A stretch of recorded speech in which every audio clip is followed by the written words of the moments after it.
Dumela bakulu dinyame Tijan is here ndadzoka zvekare nhasi muri yeZimbabwe ndine nyaya iri kuitika iri kupisa kunyika yeKenya uko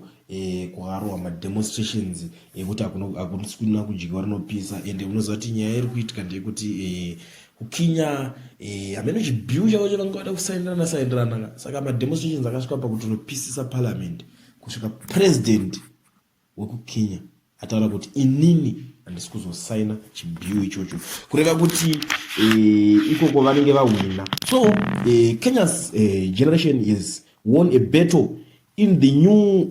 war against the finance bill. President Ruto is returning the bill to the parliament which had passed it into law yesterday, only waiting for Ruto's signature. However, the overwhelming street protests by young Kenyans have put a stop to that. President William Ruto has declined to sign the financial bill 2024. State House sources told the Star that the bill will be sent back to Parliament before the break for a recess today.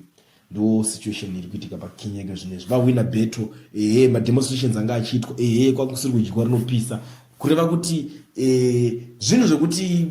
Africa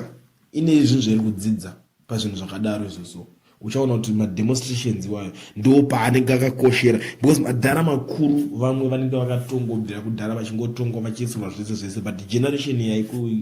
iko zvine zvimanye yakunzwisisa jini mukada kuedza kuti izvo todata chakati ende kwatikuenda kumberi kumuchaona ma-MP achawa iko kwachanga ane hunhu zvema-MP aya kuti anouya zvindo Zimbabwe zvinzi MP anouya ka1 obva aingovhoterwa achipedza kuvhoterwa obva aenda odzoka after 5 years. Generation iriko zvoso yakuonera this time kuti neta rekujairirwa ndo imwe situation yatikuona kuti paKenya ma-MP amene zvanga vanyeberana kuparliament ikoko vatomirira kuti president angu unoda iso bill vachimhanyiswa guys